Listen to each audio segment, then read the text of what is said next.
अस्सलाम वालेकुम फ्रेंड्स। मैं हूं मोहसिन रज़ा और आप लोग देख रहे हैं 24/7 टीचर्स ऑनलाइन। दोस्तों, क्लास चल रही है हमारी फाइनेंशियल मैनेजमेंट की और आज उस सीरीज़ का हमारा 11वां लेक्चर है। और हमने बात शुरू की थी अपनी कैपिटल बजटिंग से। और पिछली क्लास के अंदर हम लोगों ने कैपिटल बजटिंग की जो हमारी फर्स्ट टेक्निक थी, पे बैक पीरियड, उस हवाले से बात की थी। दोस्तों, आज की क्लास का जो हमारा टॉपिक है वो है नेट प्रेजेंट वैल्यू। हम लोगों ने कोई 5 टेक्निक पढ़ी थी जो कैपिटल बजटिंग के लिए यूज करते हैं। तो नेट प्रेजेंट वैल्यू जो है वो भी उनमें से एक टेक्निक है। आज की क्लास शुरू करने से पहले हम लोग जल्दी से देख लेते हैं कि हमने पिछली बार क्या पढ़ा था। दोस्तों, पिछली क्लास 10th के अंदर हम लोगों ने अपनी बात जो है वो एक नए टॉपिक के साथ शुरू की थी जिसको हमने नाम दिया था कैपिटल बजटिंग का। कैपिटल बजटिंग के साथ जो है हम लोगों ने डिफरेंट टेक्निक पढ़ी जिसमें पे बैक पीरियड है, रिटर्न ऑन इन्वेस्टमेंट है, नेट प्रेजेंट वैल्यू है, प्रॉफिटेबिलिटी इंडेक्स है और इंटरनल रेट ऑफ रिटर्न है। इस हवाले से हमने बात की और मैंने जो है आप लोगों को पे back period with in detail समझाया और उसके साथ ही एक एग्जाम्पल लेकर हमने उसको सॉल्व भी किया कि पे बैक पीरियड हम एक्चुअली निकालते कैसे हैं। और at the end of our previous class मैंने आपको ये भी बताया कि on the basis of pay back period how we take the decision, हम डिसीजन कैसे लेते हैं कि हमने किस प्रोजेक्ट के अंदर या किस मशीन के अंदर या कहाँ पे इन्वेस्टमेंट करनी है और कहाँ पे नहीं करनी है। उसमें मैंने आपको ये बताया कि अगर हमें फैसला करना पड़े on the basis of pay back period तो हम ये देखते हैं कि जिस प्रोजेक्ट का या जिस इन्वेस्टमेंट का कम से कम पे बैक पीरियड होगा हम वहाँ पे इन्वेस्टमेंट करेंगे या उस प्रोजेक्ट को खरीदेंगे या उस मशीन को खरीदेंगे। यहाँ तक तो थी दोस्तों हमारी पिछली क्लास की बात। आज की क्लास में हम लोग बात करने वाले हैं अपने सेकंड मेथड की जिसको हम एनपीवी कहते हैं। ये बहुत इंपॉर्टेंट मेथड है और मोस्टली जो डिसीजन किए जाते हैं फाइनेंशियल मैनेजमेंट के अंदर इन्वेस्टमेंट के हवाले से वो इसकी बेस पर किए जाते हैं, नेट प्रेजेंट वैल्यू की बेस पे किए जाते हैं। तो ये आज की हमारी डिस्कशन का टॉपिक भी है। दोस्तों, ये जो अब आप स्लाइड देख रहे हैं ये वही स्लाइड है जो हमने पिछली क्लास के अंदर देखी, जिसके अंदर हमने डिफरेंट कैपिटल बजटिंग की टेक्निक देखी और उसमें से हमने जो हमारी फर्स्ट टेक्निक थी पे बैक पीरियड उसके ऊपर बात की। आज जो है दोस्तों हम लोग बात करने वाले हैं नेट प्रेजेंट वैल्यू की। Before starting our discussion on the net present value, first of all we have to know what is meant by net present value. कि नेट प्रेजेंट वैल्यू का मतलब क्या है। NPV is a mathematical tool to find out the present value of future cash flows are used for discounting process। कि net present value से मुराद ये है कि जो हमारे उस प्रोजेक्ट या उस मशीन से जो कैश फ्लो जनरेट होने हैं फ्यूचर के अंदर उनकी आज क्या वैल्यू है, उनकी आज प्रेजेंट के अंदर क्या वैल्यू है, इसको हम नेट प्रेजेंट वैल्यू कहते हैं। और इस सारे जो प्रोसेस को जो हम कैलकुलेट कर रहे हैं इसको डिस्काउंटिंग का प्रोसेस भी कहा जाता है। तो दोस्तों, नेट प्रेजेंट वैल्यू से मुराद ये है कि हम जिस प्रोजेक्ट के अंदर इन्वेस्ट कर रहे हैं उसका जो फ्यूचर कैश फ्लो है अगर हम उसकी प्रेजेंट वैल्यू निकाल लेते हैं तो this is known as net present value. और कोई भी जो इन्वेस्टर होता है वो किसी भी प्रोजेक्ट के अंदर इन्वेस्ट करने से पहले उसके जो फ्यूचर कैश फ्लोज हैं उनकी नेट प्रेजेंट वैल्यू निकालता है और वो ये देखता है कि आज उस प्रोजेक्ट की क्या वैल्यू है। तो चलिए अब हम लोग नेट प्रेजेंट वैल्यू के हवाले से एक एग्जांपल भी कर लेते हैं ताकि हमें ये पता चल सके कि हमने हमारे पास जब डिफरेंट ऑप्शंस अवेलेबल हों तो हमने कैसे एक प्रोजेक्ट को सिलेक्ट करना है on the basis of net present value. In the previous class मैंने जो पे बैक पीरियड आप लोगों को समझाया उसमें हम ये करते थे कि जिस प्रोजेक्ट का पे बैक पीरियड कम होता था उस प्रोजेक्ट के अंदर हम लोग इन्वेस्ट कर लेते थे। ये हमारा डिसीजन था। तो दोस्तों, नेट प्रेजेंट वैल्यू की एग्जांपल आप लोगों के सामने है। Elite corporation have following mutually exclusive project, both project and A and B have the same initial investment RF 1 lakh. दो प्रोजेक्ट हैं जी, प्रोजेक्ट ए है, प्रोजेक्ट बी है, और दोनों का जो इनिशियल इन्वेस्टमेंट है वो हमारा सेम है, मतलब 1-1 लाख है। अब प्रोजेक्ट ए से जो हमें कैश फ्लो जनरेट हो रहा है फॉर द 4 ईयर, वो जनरेट हो रहा है जी फर्स्ट ईयर के अंदर 60,000, सेकेंड के अंदर 35,000, थर्ड के अंदर 38,000 और लास्ट ईयर के अंदर 17,000। इसी तरह अगर हम प्रोजेक्ट बी को देखते हैं तो उसका जो कैश फ्लो है वो हमारा फर्स्ट ईयर के अंदर 55,000, सेकेंड के 40,000, थर्ड ईयर का 35,000, फिर फोर्थ ईयर का 25,000। अब हमने करना क्या है, रिक्वायर्ड क्या है। Elite corporation is currently using NPV technique to rank such kind of project. हमने एनपीवी की टेक्निक यूज करके बताना है कि कौन सा प्रोजेक्ट किसकी रैंकिंग ज्यादा है।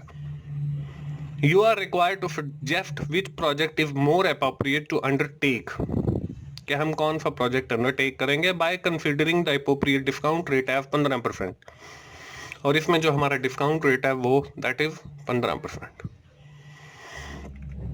इसके सोल्यूशन की तरफ चलते हैं दोस्तों और देखते हैं कि हम on the basis of NPV कैसे एक प्रोजेक्ट को सिलेक्ट करते हैं।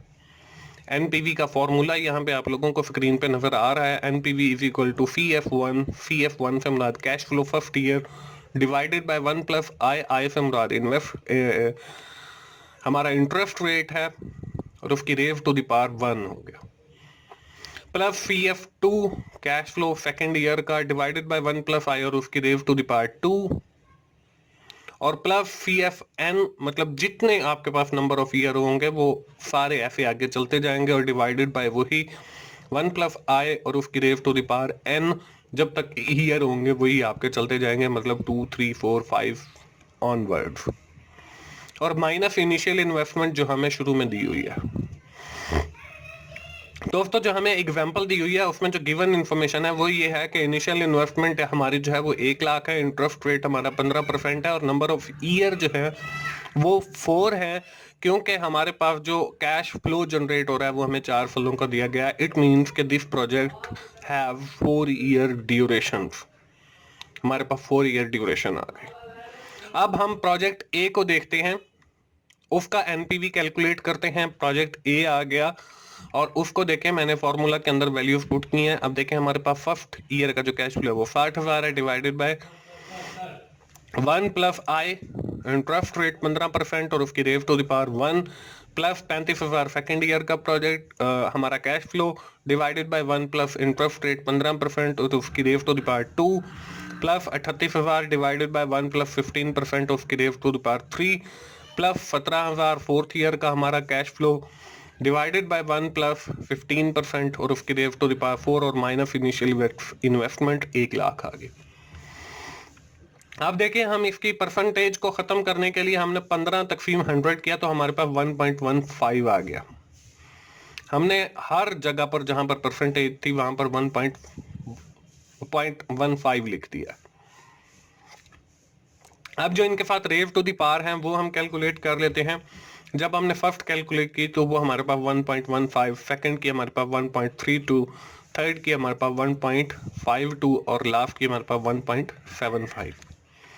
जब हमने इनकी डिवीजन की तो हमारे पास फर्स्ट जो वैल्यू आई वो है 52,173.91, प्लस किया 26,465.06, प्लस किया 24,985.62, प्लस किया 9,719.81 और माइनस 1 लाख इनिशियल इन्वेस्टमेंट वाला।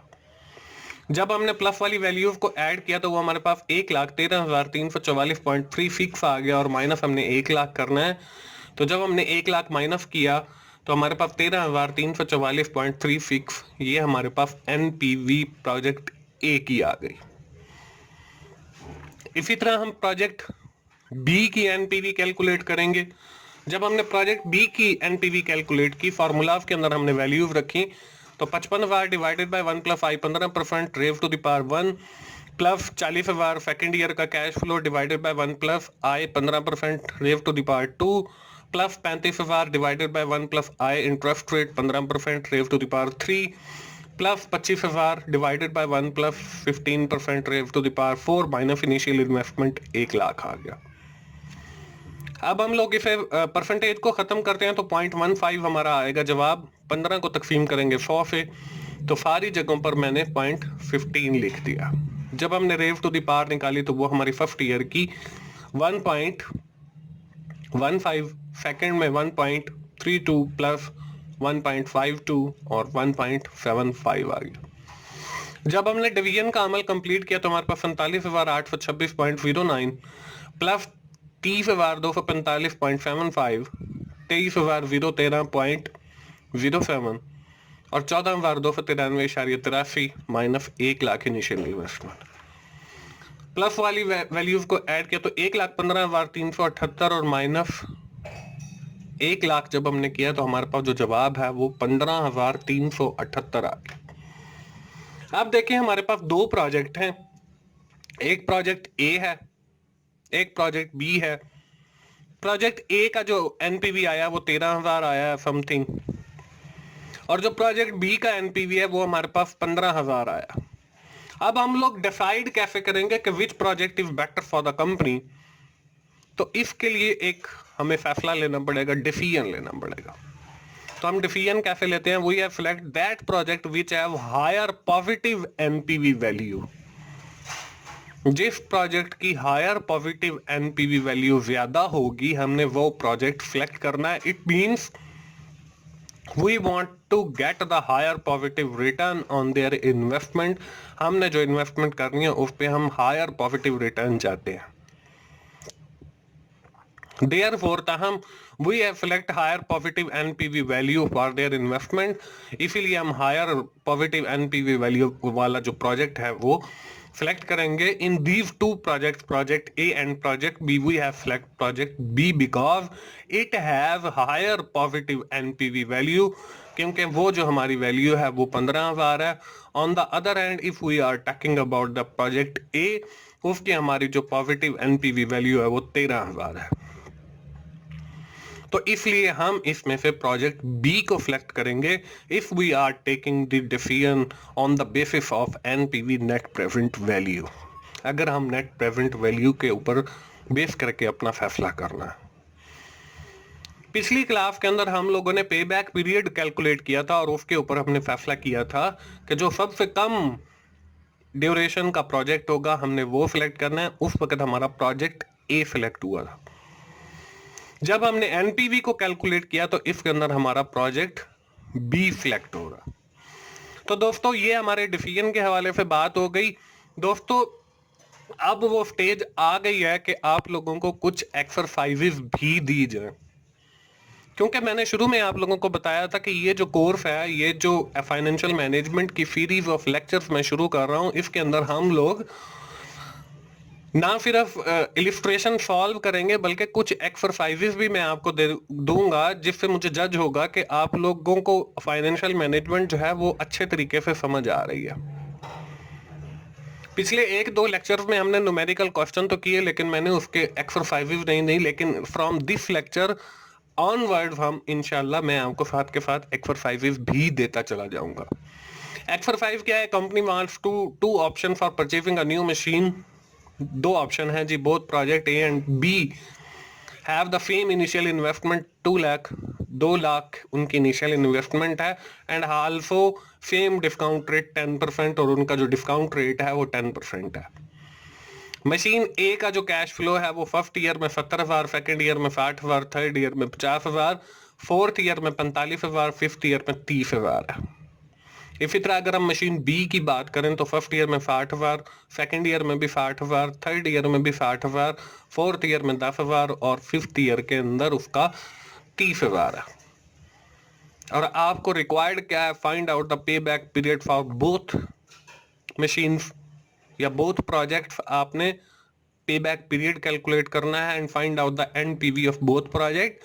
आपने दोनों प्रोजेक्ट या दोनों मशीन्स का एनपीवी भी निकालना है और tell which project is better for the company on the basis of pay back period and NPV. कि इनमें से on the basis of pay back period कौन सा प्रोजेक्ट बेहतर होगा।